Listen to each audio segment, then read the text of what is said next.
चुनावों से पहले बीजेपी चलेगी सीएए का दाव। सीएए पर बीजेपी तैयार, विपक्ष की आर पार।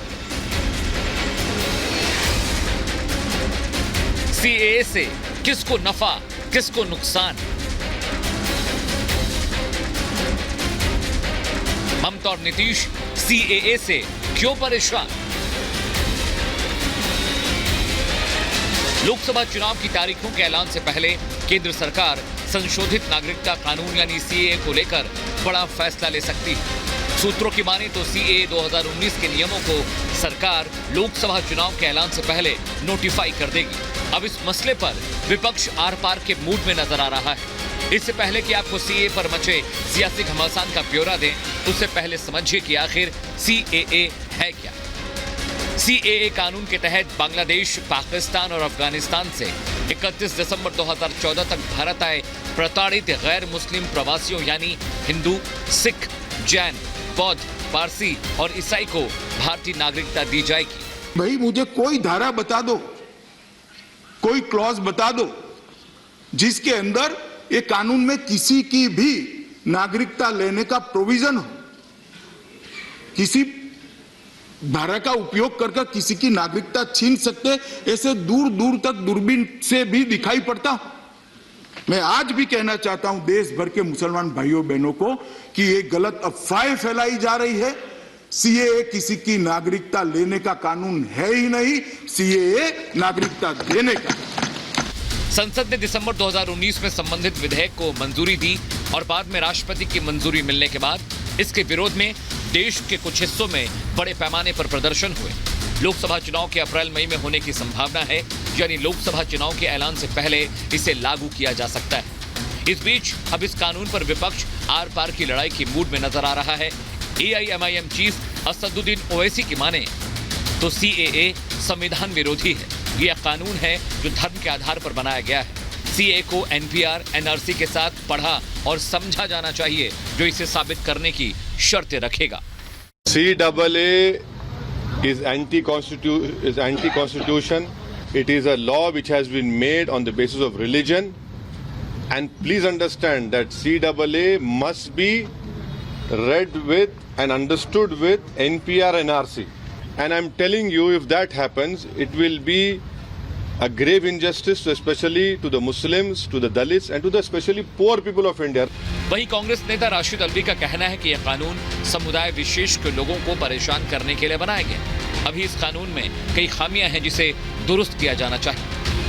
सिटीजनशिप तो ये बगैर सीएए के भी दे सकते थे, चाहे वो सीएए हो, 370 हो, 3 तलाक हो, यूनिफॉर्म सिविल कोड हो।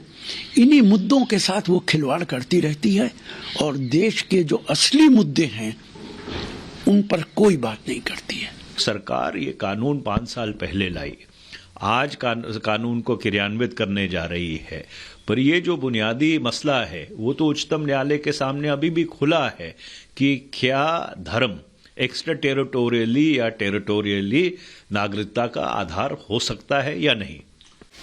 इन तमाम सियासी बयानबाजियों के बीच बिहार के डिप्टी सीएम तेजस्वी यादव ने भी सरकार पर तीखा हमला बोलते हुए कहा, कभी कभी चीजें गुब्बारे की तरह छोड़ दी जाती हैं, लेकिन कुछ नहीं होता। जैसे जैसे चुनाव करीब आ रहे हैं, हिंदू मुस्लिम जैसे मुद्दे सामने आएंगे। कई बार होता है कि हर चीज जो है गुब्बारा जैसा छोड़ दिया जाता है, उसी पे सब बयानबाजी आने लगता है, लेकिन होता कुछ नहीं है। तो हमारी पार्टी ने स्पष्ट रूप से इस बात को किया। अब चुनाव आएगा तो इस तरह के मुद्दे आएंगे, हिंदू, मुसलमान, मंदिर, मस्जिद, और कोई मुद्दा है क्या? बीजेपी ने भी विपक्ष के हमलों का जवाब दिया है। बीजेपी के मुताबिक सीएए भारत का कानून है, इसे भारत में लगना चाहिए। पहले विपक्ष को पूरे स्वरूप का इंतजार करना चाहिए। बीजेपी का कहना है कि देश में किसी को भी इस कानून से नुकसान नहीं होगा।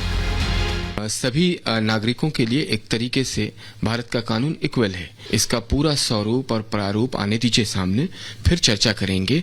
लेकिन सीएए, एनआरसी जो भी कानून है वो भारत के हैं और भारत के नागरिकों के हक के लिए हैं। गृह मंत्री जी ने अपने बयान में क्लियर कहा है कि इससे किसी भी धर्म के लोगों को नुकसान नहीं होने जा रहा है।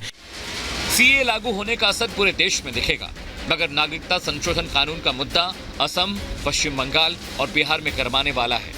इन राज्यों में मुसलमानों की आबादी अनुपात के हिसाब से ज्यादा है। इन राज्यों में पश्चिम बंगाल के आए मुसलमानों की तादाद सबसे ज्यादा है, जिसे बीजेपी दशकों से घुसपैठिया कहती रही है। बीजेपी के सामने 28 विपक्षी दलों का गठबंधन जातीय जनगणना, ओबीसी रिजर्वेशन, बेरोजगारी, महंगाई के मुद्दे पर चुनाव लड़ने की तैयारी कर रही है। बीजेपी ने भी विपक्ष के हर दाव की काट के लिए अपनी तरकश से तीर निकाल दिए हैं। विपक्ष के जाति जनगणना के काट के लिए बीजेपी हिंदुत्व के साथ मैदान में उतरेगी।